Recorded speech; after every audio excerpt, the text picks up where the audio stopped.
ونعوذ بالله من شرور أنفسنا ومن سيئات أعمالنا من يهده الله فلا مضل له ومن يضلله فلا هادي له نشهد أن لا إله إلا الله ونشهد أن محمدا عبده ورسوله اللهم صل على سيدنا محمد وعلى آله وصحبه أجمعين. Alhamdulillah, bersyukur kepada Allah Subhanahu wa taala, selawat dan salam kepada baginda Nabi sallallahu alaihi wasallam, kepada para sahabat, kepada para tabi'in, kepada mereka yang mengikut jejak langkah baginda Nabi sallallahu alaihi wasallam dengan baik sehingga hari kiamat. Jadi alhamdulillah, untuk memulakan majlis ilmu kita pada malam ni sangat cantik, insya-Allah sangat elok kita memulakannya dengan membaca surah Al-Fatihah. A'udzubillahi minasyaitonirrajim. Bismillahirrahmanirrahim. Alhamdulillahirabbil alamin, arrahmanirrahim, maliki yaumiddin. Iyyaka na'budu wa iyyaka nasta'in. Ihdinas siratal mustaqim, siratal ladzina an'amta 'alaihim ghairil maghdubi 'alaihim waladdallin. Amin. Amin ya rabbal alamin. Alhamdulillah, selamat berjumpa kembali kita pada kali ini selepas daripada hari raya dan Ramadan Al-Mubarak. InsyaAllah kita akan sambung kembali sesi pembacaan kita, iaitu berkenaan dengan kisah daripada Nabi-Nabi sebagaimana yang disebutkan oleh Al-Quranul Karim. Jadi insya-Allah apa yang akan kita bincangkan, kita akan ceritakan pada setiap malam Ahad ini, malam Minggu, ialah tentang kisah Nabi-Nabi, dan kita akan fokuskan, khususkan cerita kita adalah daripada yang diambil daripada Al-Quran Al-Karim. Jadi kisah Nabi-Nabi ini memang banyak. Ada kisah yang diambil daripada Israiliyat namanya, iaitu daripada kisah-kisah yang diceritakan oleh orang-orang Yahudi yang masuk Islam ataupun orang-orang Kristian yang masuk Islam. Tapi kita khusus hanya akan ambil apa yang ada disebutkan oleh Allah Subhanahu wa taala di dalam Al-Quran sahaja, ataupun sedikit-sedikit kita akan ambil daripada apa yang diceritakan oleh Nabi kita sallallahu alaihi wasallam dalam hadis-hadisnya yang sahih. Kalau sekiranya ada sedikit-sedikit cerita daripada Bani Israel, kita akan ambil, kita akan pilih apa-apa yang diterima oleh ulama-ulama, dan kita akan sebutkanlah bahawa dia adalah daripada Israiliyat ataupun daripada kisah-kisah yang disebutkan oleh Bani Israel. Jadi insya-Allah kita akan baca pada malam ni, iaitu berkenaan dengan kisah Nabi Ibrahim. Jadi kalau dulu kita telah mulakan dengan kisah Nabi Adam, kejadian Nabi Adam alaihissalam, kemudian Nabi Adam di syurga, kemudian kisah Nabi Adam dan juga iblis, kemudian Nabi Adam diturunkan oleh Allah Subhanahu wa taala ke dunia, dan kemudian kisah-kisah anak Nabi Adam, dan seterusnya apa yang berlaku kepada Nabi Adam dan kewafatan Nabi Adam. Selepas daripada itu kita telah masuk kepada Nabi Idris, kemudian kepada Nabi Nuh alaihissalam, yang agak panjang sedikit kisah Nabi Nuh, dan kemudian kisah Nabi Hud, dan kemudian selepas itu kisah Nabi Soleh. Semuanya kita tamat, alhamdulillah. Jadi pada malam ini, sebelum daripada Ramadan hari itu, kita telah sentuh sedikit tentang kisah Nabi Ibrahim ini. Jadi pada malam ini kita akan ceritakan sekali lagi, kerana Nabi Ibrahim ni adalah salah seorang daripada Nabi-Nabi yang besar, yang banyak diceritakan dalam Al-Quran. Ada beberapa orang Nabi yang memang Allah Ta'ala banyak ceritakan dalam Quran ni. Ada yang sedikit, ada seperti Zulkifli, ada seperti Ilyasa, ada seperti, itu adalah sedikit. Tapi ada Nabi-Nabi yang banyak Allah Ta'ala ceritakan dalam Quran. Sebagai contohnya kisah Nabi Nuh alaihissalam, kisah Nabi Ibrahim alaihissalam, kisah Nabi Isa alaihissalam, kisah Nabi Musa alaihissalam. Sebab itulah mereka ini yang dipanggil oleh Al-Quran sebagai Nabi-Nabi Ulul Azmi, iaitu yang mempunyai keazaman, maknanya yang mempunyai keazaman, kesungguhan, yang bekerja kuat untuk menyampaikan agama Allah Subhanahu wa taala. Pada malam ni kita akan cerita sekali lagi sambungan daripada kisah Nabi Ibrahim ini. Kisah Nabi Ibrahim ini, yang pertama sekali adalah Nabi Ibrahim ini datang selepas daripada, dalam turutannya selepas daripada Nabi Soleh.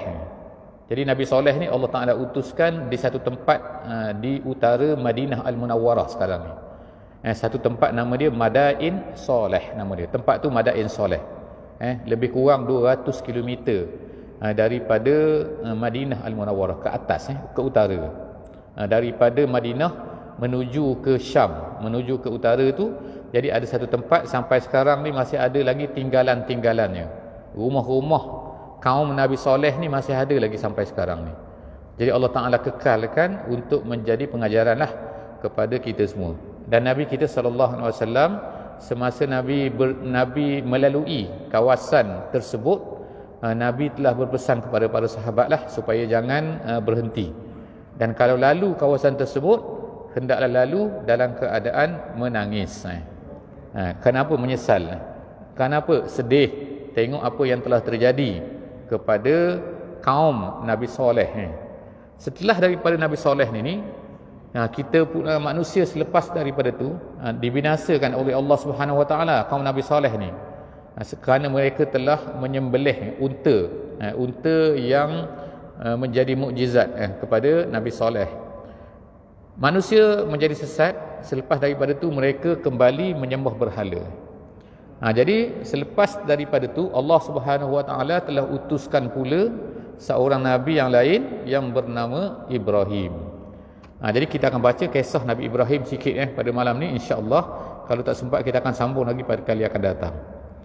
Jadi oleh kerana kisah dia panjang, yang pertama sekali ialah tempat Nabi Ibrahim ini dikatakan adalah di satu negeri di Iraq, nama dia Babil, ataupun dalam bahasa Inggeris dia sebut Babylon.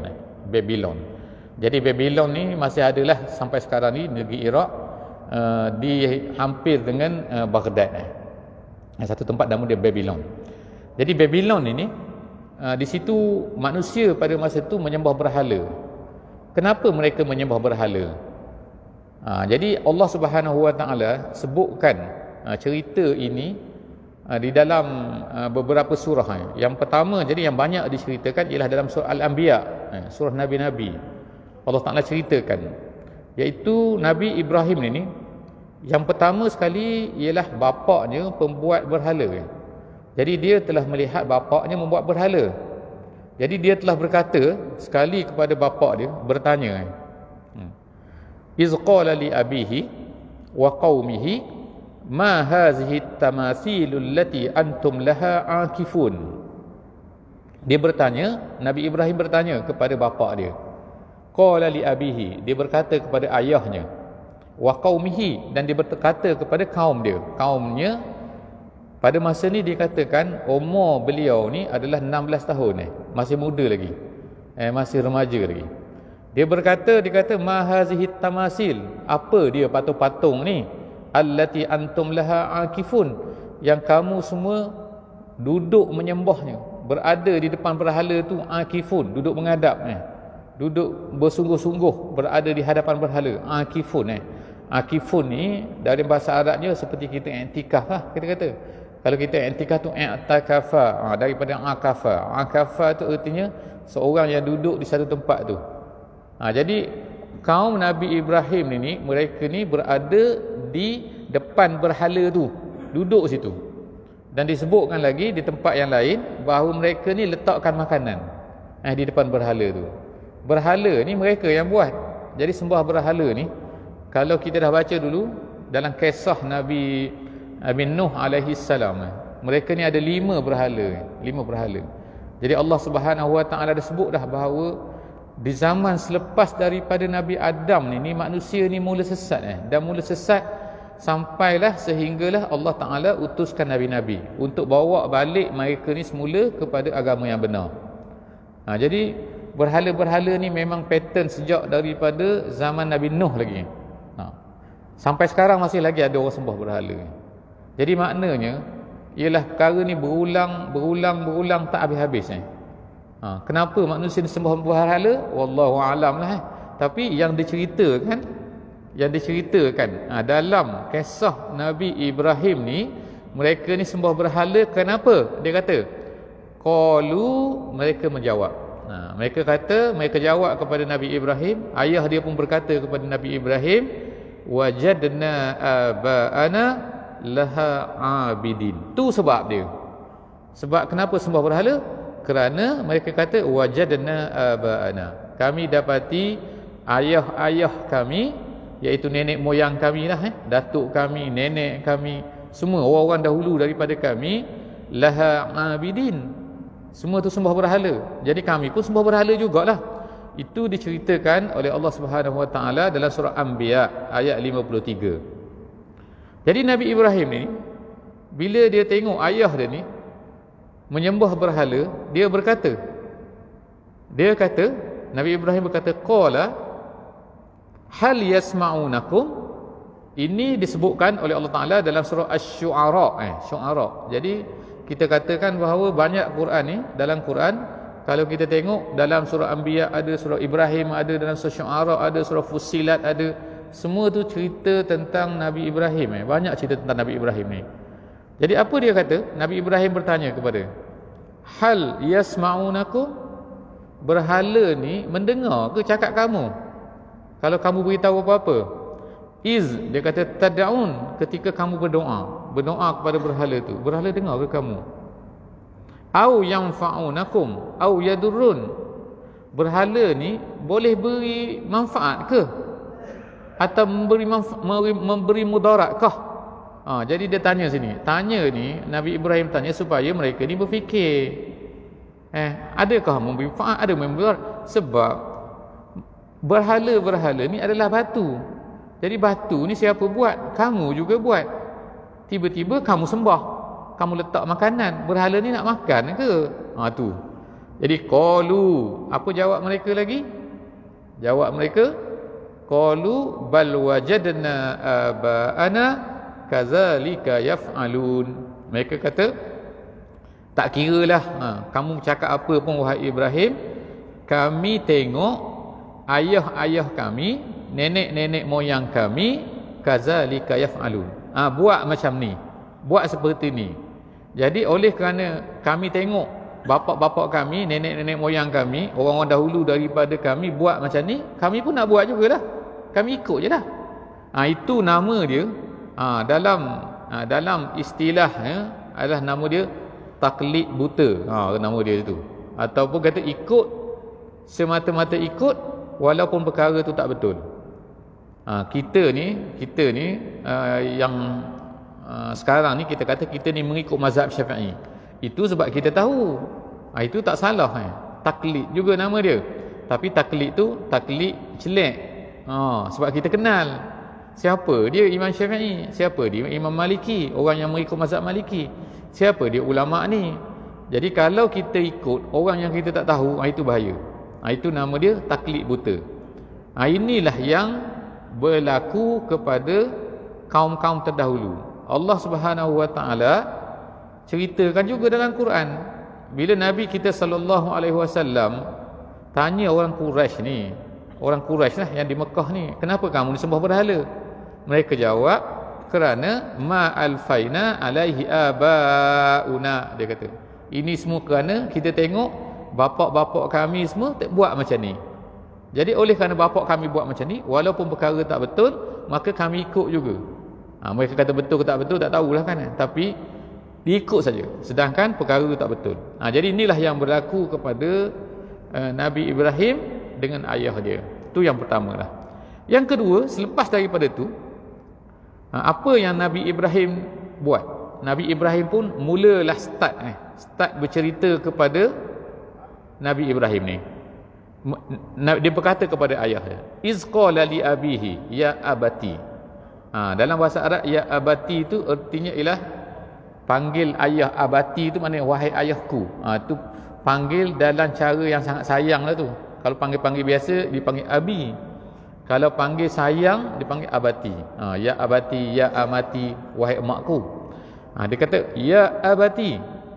Allah Taala ceritakan, lima ta'budu ma la yasma'u wa la yubsir wala yughni anka syai'a. Dia kata, ya wahai ayahku, kenapa kamu sembah suatu benda yang tidak mendengar? Tak mendengar apa yang tak mendengar? Itulah berhala tu. Berhala tu tak mendengar. Wala yubsiru, dan tidak melihat. Wala yughni anka syai'a, dan dia tak beri apa-apa faedah pun kepada kamu. Apa faedah dia? Beli berhala, sembah berhala, tak dapat faedah apa-apa. Jadi bahkan kadang-kadang sebagaimana kata Sayyidina Umar semasa jahiliah dulu, kami ni buat berhala daripada buat sembahan-sembahan daripada buah kurma. Kalau makanan kami habis, kami akan cabut tangan kurma tu, tangan berhala kami tu untuk kami makan. Jadi sebab itulah dia kata kami ni bila teringat cerita kami semasa zaman jahiliah ni, kami ketawa seorang diri, bodohnya kami. Kenapalah kami buat macam tu? Jadi ni pun bodoh juga dia kata. Kenapa? Berhala tu kami buat, kamu buat, tapi dia tak melihat, dia tak mendengar. Kemudian dia tak apa-apa pun memberi apa-apa kepada kamu. Kalaulah lalat, Allah Ta'ala sebut kan dalam tempat yang lain, lalat tu hinggap atas muka berhala tu.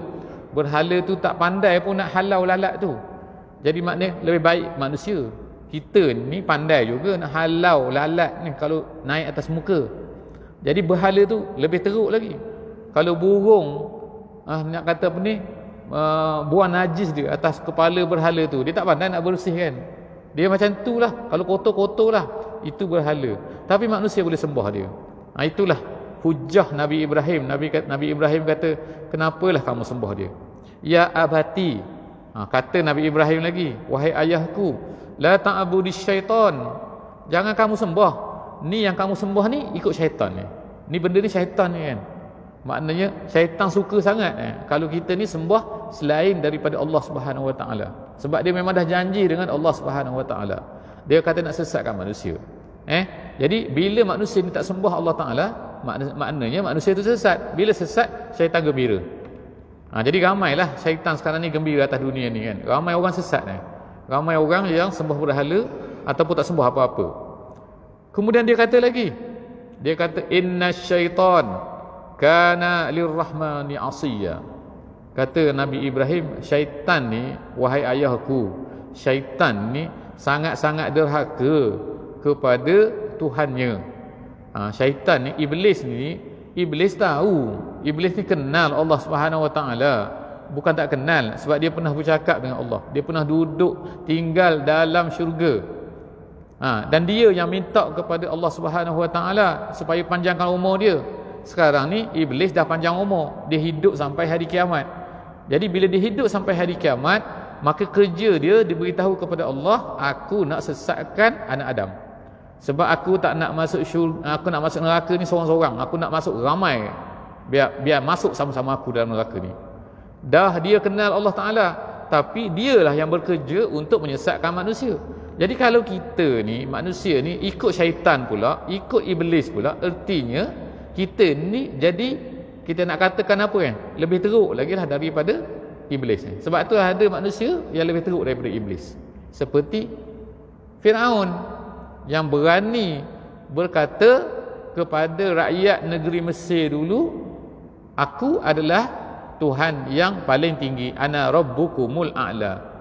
Iblis pun tak berani cakap macam tu. Jadi itu cerita dia. Jadi selepas daripada itu, apa jawab dia? Jawab ayah dia, Allah Ta'ala cerita lagi ni. Ini dalam surah Al-Anbiya ni. Qala, kata ayah dia, araghibun anta an alihati ya Ibrahim. Kita sebutkan tadi Nabi Ibrahim pada masa ni umur dia masih muda, umur dia 16 tahun. Jadi ayah dia berkata kepada dia, awak ni benci ke kepada Tuhan-Tuhan kita ni, wahai Ibrahim? La illam tantahi, kata ayah dia, kalau kamu tak stop, la arjumannak, nombor satu, kami akan rejam kamu. Rejam maksudnya ialah, kalau rejam kita letakkan manusia ni di depan tu, ambil batu lontar, itu maksud rejam. Sebagaimana orang-orang di Taif tu pernah merejam Nabi kita, melontar batu. Jadi ayah dia kata kepada dia, la illam tantahi, kalau kamu tak stop berdakwah kamu ni, mengata kepada Tuhan kami ni, kami akan rejam kamu. Wahjurni maliya. Pergi jauh-jauh, dia kata. Jangan berceramah sini, jangan ceritakan benda-benda ni semua. Jadi selepas daripada tu, dia kasihanlah kepada ayah dia. Jadi dalam Al-Quran, Allah Ta'ala cerita Nabi Ibrahim pun mintalah ampun kepada ayah dia. Minta doa supaya Allah Ta'ala ampunkan ayah dia ni. Apa? Lepas tu apa kata Allah Subhanahu Wa Ta'ala? Allah Ta'ala marah kepada Nabi Ibrahim. Tak boleh. Kamu tak boleh minta istighfar, minta ampun, minta Allah Ta'ala ampunkan kepada orang-orang yang tidak beriman kalau dia mati. Kalau dia mati tak beriman. Kalau dia belum mati, kita doa kepada dia supaya dapat hidayat. Kalau dia dah mati tapi dalam keadaan kafir, kita tak dibenarkan untuk meminta ampun kepada dia. Sebagaimana yang berlaku kepada Nabi kita sallallahu alaihi wasallam. Nabi kita sayang kepada Abu Talib. Tapi Abu Talib tak beriman. Last kali mati dalam keadaan kafir. Jadi Nabi pernah nak minta juga supaya Allah Ta'ala ampunkan tu.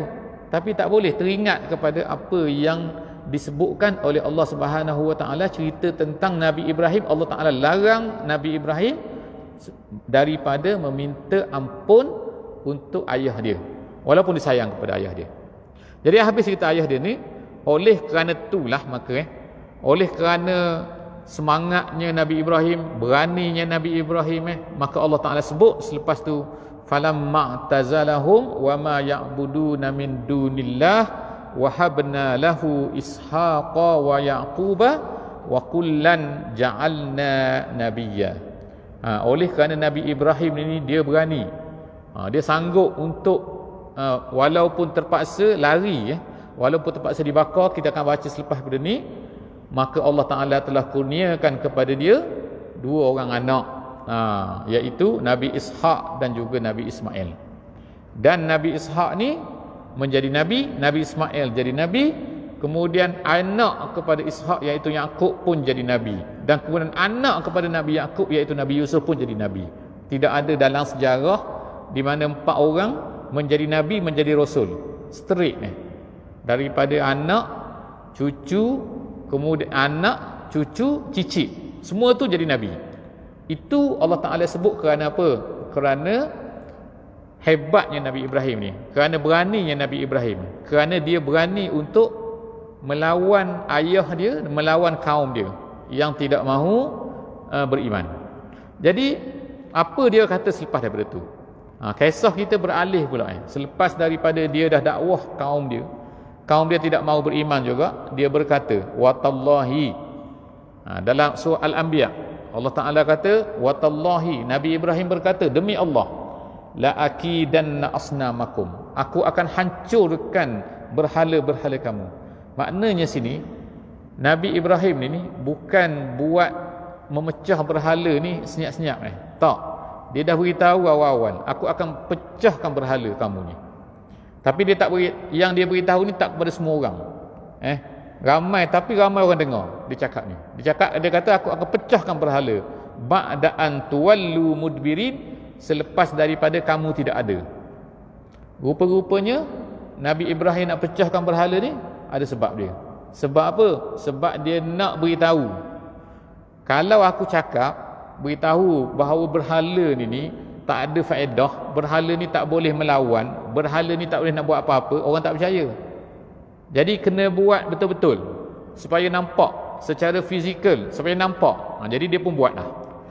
Jadi akhirnya pada hari raya, bukan hari raya kita hari raya kaum dia ni, semua orang keluar, pergi ke padang, pergi ke pantai, ada yang kata pergi ke tepi sungai, pergi buat sambut hari raya lah.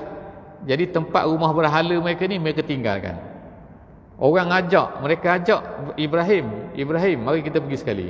Nabi Ibrahim kata apa? Dia kata faqala inni sakim, dia kata aku sakit, dia kata. Ini kalau ikut yang sebenarnya ialah maknanya Nabi Ibrahim ni menipu lah. Dia sebenarnya tak sakit. Tapi bila mengikut tafsiran ulama, dia tak menipu. Kenapa? Maksud dia sakit sini bukan sakit badan, tapi sakit hati. Sebab kaum dia sembah berhala. Jadi selepas daripada tu, apa yang dia buat? faragha ila alihatihim faqala ala ta'kulun ma lakum la tantiqun. Dia kata qalu sami'na fatan yazkuruhum yuqalu lahu Ibrahim. Lalu Nabi Ibrahim pun dia pergi kepada berhala tu, dia tengok banyak makanan. Kemudian dia tanya berhala tu, dia kata faqala ala ta'kulun, hai berhala, kenapa kamu tak makan? Dia cakap kepada berhala tu. Kemudian dia kata berhala tu senyap, tak jawab. Kemudian dia berkata lagi, dia kata malakum la tantikun, hai berhala, kenapa kamu tak cakap? Dia bercakap seorang-seorang lah dengan berhala tu. Jadi akhirnya dia pun ambillah pemukul, kemudian dia pecah-pecahkan berhala tu. Kemudian tinggallah satu berhala yang besar, dia ambil penukul tu, dia gantung pada berhala yang besar tu. Tu cerita dia. Kemudian bila orang semua balik daripada tempat hari raya ni, mereka pun tengok berhala mereka dah pecah dah, tinggal satu saja tak pecah. Jadi mereka pun bertanyalah, siapa pula buat kerja ni? Jadi mereka pun, ada orang yang pernah dengar Nabi Ibrahim ni cakap, maka dia berkata qalu sami'na fatan yazkuruhum yuqalu lahu Ibrahim. Mereka kata kami pernah dengar ada seorang pemuda. Jadi sebab kita kata hari tu umur dia baru 16 tahun 16 tahun, 17 tahun pada masa tu. Jadi mereka pun kata ada seorang pemuda yang namanya Ibrahim. Qalu fa'tu bihi ala a'yunin nas. Lalu mereka pun berkata, mereka kata bawa kat sini. Jadi orang-orang besar-besar ni beritahu kepada orang ramai supaya bawa di depan orang ramai ni, a'yunin nas la'allahum yashhadun. Kita nak dengar dia nak cakap apa. Kemudian qalu, mereka pun bawalah Ibrahim. Ambil Ibrahim, bawa, mereka kata a anta fa'alta haza bi alihatina ya Ibrahim. Mereka kata, awakkah yang buat perkara ni terhadap Tuhan kami ni wahai Ibrahim? Lalu ini semua surah Anbiya ayat 63. Allah Subhanahu wa taala ceritakan apa kata Ibrahim. Kata jawab Ibrahim, qal bal fa'alahu kabiruhum haza fas'aluhum in kanu yantiqun. Dia kata bukan aku buat, dia kata yang buat tu ialah tu berhala besar tu, cuba tanya dia, sebab penukul tu duduk di tangan dia. Kamu tanyalah dia, in kanu yantiqun, kalau dia boleh bercakap. Faraja'u ila anfusihim faqalu innakum antumuz zalimun. Pada masa tu bila Nabi Ibrahim berkata macam tu kepada mereka, mereka barulah sedar diri. Tengok sama satu sama lain, kata kalau macam ni betul juga dia, manalah berhala ni boleh bercakap. Tapi mereka ni Allah Ta'ala sebut degil summa nukisu ala ru'usihim. Mereka tak guna akal dah pada masa tu, tak guna logik dah. Sekarang ni nak guna kerah kepala, nak guna kuasa. Sekarang ni kuasa dia apa? Kami berkuasa, kamu yang pecahkan berhala. Tak kira lah. Dia kata logik tak logik tak kira. Laqad alimta ma haula'i yantiqun. Mereka kata manalah berhala ni bercakap wahai Ibrahim. Habis tu apa kata Ibrahim? Kata Ibrahim, qala afata'buduna min dunillah ma la yanfa'ukum syai'an wa la yadurrukum. Habis tu kenapalah kamu sembah dia? Kalau dia tak boleh nak bercakap, dia tak boleh nak beri apa-apa kepada kamu, kenapa kamu sembah dia? Uffil lakum. Uffin ini dalam bahasa Arab maknanya bodoh kamu maknanya. Kalau ikutnya kan, kalau ikut dalam Al-Quran ada satu tempat dia kata seorang tidak boleh berkata kepada ibu bapa dia uffin wala takullahuma uffin. Jangan kamu berkata kepada mak bapak kamu, ibu bapa kamu uffin. Uffin ni perkataan bahasa Arab artinya adalah tak mau. Jadi Nabi Ibrahim berkata kepada dia ni, apalah kamu ni? Walima ta'buduna min dunillahi afala ta'qilun. Habis tu kenapalah kamu sembah selain daripada Allah? Kamu tak boleh berfikir ke? Qalu, mereka dah tak ada cara dah. Mereka pun buat apa sekarang ni? Harrikuhu wansuru alihatakum in kuntum fa'ilin. Mereka kata bakar Ibrahim ni. Jadi mereka pun himpunlah kayu api. Yang disebutkan oleh ulama-ulama, kayu api tu jadi seperti rumah yang besar tu. Lalu dinyalakan api, nak nyalakan api takut pula Lepas tu nak lontar Nabi Ibrahim tu, diikat Nabi Ibrahim, lalu nak dilontarkan ke dalam api tu, panas sangat tak boleh, terpaksa guna manjanik. Manjanik tu macam lastik besar tu. Lastik besar diikat Nabi Ibrahim situ daripada jauh, kemudian dilontarkan Nabi Ibrahim ke dalam api tu. Jadi pada masa inilah Nabi kita SAW ceritakan apa kata Nabi Ibrahim. Nabi Ibrahim berkata, Nabi Ibrahim hanya kata satu benda saja yang diulang-ulang oleh Nabi Ibrahim semasa hendak dicampakkan ke dalam api ni. Dia kata hasbunallah wa ni'mal wakil. Hasbunallah wa ni'mal wakil. Hasbunallah wa ni'mal wakil. Dia ulang perkataan ni, iaitu apa? Maksudnya, cukuplah bagi aku Allah. Hasbunallah wa ni'mal wakil, dia adalah sebaik-baik tempat bergantung. Jadi diceritakan juga pada masa ni, Nabi dalam hadis diceritakan bahawa Nabi Ibrahim ketika nak dicampakkan tu, Jibril datang bertanya kepada Nabi Ibrahim, wahai Ibrahim, kau nak minta apa-apa ke? Jawab Nabi Ibrahim, kalau daripada engkau tak ada, kata. Tapi aku nak minta daripada Allah Subhanahu Wa Taala. Ertinya dia pada masa tu bergantung dengan Allah Subhanahu Wa Taala sahaja. Bahkan pada masa tu diceritakan malaikat hujan, malaikat yang jaga hujan, nak turunkan hujan, nak padamkan api tu. Tetapi sebelum daripada turun hujan tu Nabi Ibrahim pun dah dicampakkan dah.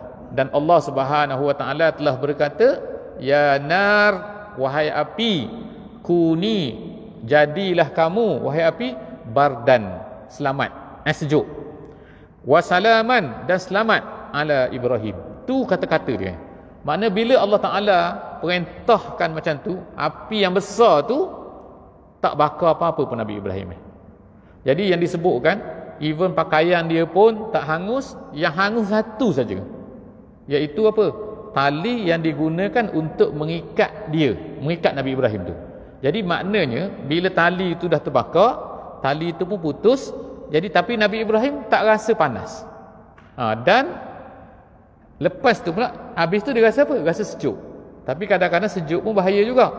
Sebab itulah Ibnu Abbas berkata, Ibnu Abbas berkata mengenai ayat ni. Ayat ni ayat 69 surah Al-Anbiya.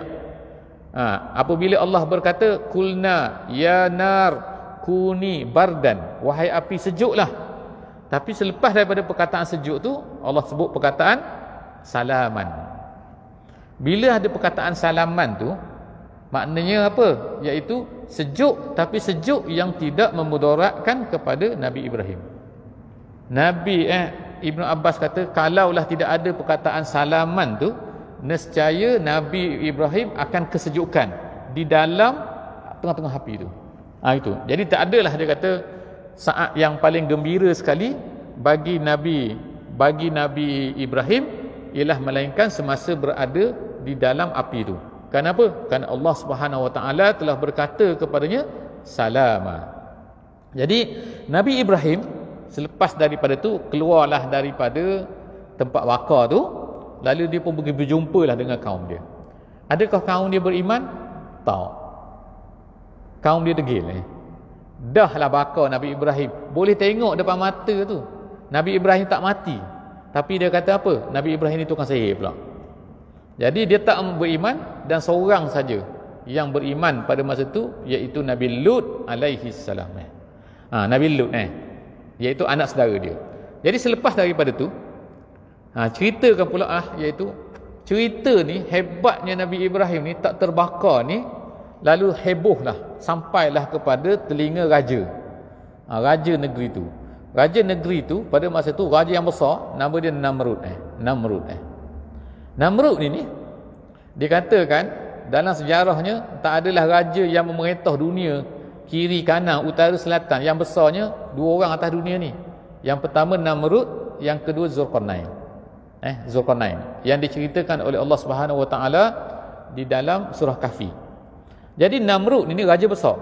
Jadi dia pun datanglah, orang bawa Nabi Ibrahim ni kepada Namrud. Apa dia nak kata, dia nak buat apa kepada Nabi Ibrahim ni? Dia kata izqala Ibrahim rabbiyallazi yuhyi wa yumit. Nabi Ibrahim berdebat dengan dia. Nabi Ibrahim berkata, dia kata Tuhan aku menghidup dan mematikan. Lalu apa kata dia? Kata Namrud, kata qal ana uhyi wa umit. Aku pun boleh menghidup dan mematikan, dia kata. Lalu dia buat apa? Lalu dia pun ambillah 2 orang daripada dalam penjara. 2 orang dalam penjara yang dua-dua ni dihukum mati oleh Namrud. Jadi Namrud kata, tengok, dua-dua ni telah dihukum mati. Okey, sekarang ni satu aku bunuh dia. Dia pun bunuh seorang tu. Kemudian dia biarkan seorang lagi tu tak bunuh. Dia lepaskan, suruh balik. Tengok, dia kata, aku pun boleh menghidupkan dan mematikan. Tu nak ceritanya cara fikir Namrud ni, walaupun hebat dah pada masa tu, raja besar atas dunia tu, tapi cara fikir dia macam tu saja. Bukan dia menghidupkan memati, tapi dia kata dia menghidupkan memati sebab dia membiarkan hidup, tak mematikan. Okey, Nabi Ibrahim kata, apa kata Nabi Ibrahim? Qala Ibrahim, kata Ibrahim, fa innallaha ya'ti bisyamsi minal masyriq fa'ti biha minal maghrib. Tuhan aku menaikkan matahari daripada sebelah barat, sebelah timur, turun sebelah barat. Sekarang ni kalau kau power sangat, cuba naikkan daripada sebelah barat, turun ke sebelah timur. Fabuhital lazi kafar. Allah Ta'ala kata dalam Quran, dalam surah Al-Baqarah ni, surah Al-Baqarah ayat 258. Allah Ta'ala kata, fabuhital lazi kafar. Habislah orang kafir ni. Maknanya apa? Pecahlah tembelang dia kan. Tak boleh nak jawab, terkedu. Gitu. Senyap terus. Bila Nabi Ibrahim kata macam tu. Fabuhital lazi kafar wallahu la yahdil qaumaz zalimin. Jadi cerita lepas daripada tu, Nabi Ibrahim bila dia berdebat macam tu dengan Namrud ni, Namrud tak boleh nak lawan, akhirnya Namrud pun lepaskan dia. Jadi dia pun selepas daripada tu, dia pun telah berhijrah lah, hijrah ke satu tempat lain, iaitu ke Harran. Jadi kalau sekarang ni, kalau kita tengok peta, ada satu tempat nama dia Harran. Harran ni ialah satu tempat terletak di antara negeri Syria dan juga negeri Turki. Asal Nabi Ibrahim tadi di mana? Di Babil, dekat dengan Baghdad, daripada Iraq. Tapi selepas daripada tu, dia telah berhijrah. Sebab itulah masyhur Nabi Ibrahim ni ialah seorang yang disebut sebagai Nabi yang banyak berpindah. Jadi kita akan tengok nanti akan datang, dia berpindah ke Harran, lepas tu dia berpindah ke Palestin, lepas tu dia berpindah ke Mesir, lepas tu dia berpindah ke Palestin, lepas tu dia berpindah ke Mekah, lepas tu dia balik semula ke Palestin. Jadi insya-Allah cerita ni akan bersambung insya-Allah dalam sesi akan datang, sambungan kisah Nabi Ibrahim alaihissalam daripada Al-Quran. Setakat itu saja pada malam ni. Aku qauli hadza wa astaghfirullahal azim li wa lakum wa billahi taufiq wal hidayah. Wassalamu alaikum warahmatullahi wabarakatuh. Bismillahirrahmanirrahim. Wal 'asri innal insana lafi khusr illa allazina amanu wa 'amilus solihat wa tawasaw bil haqqi wa tawasaw bis sabr.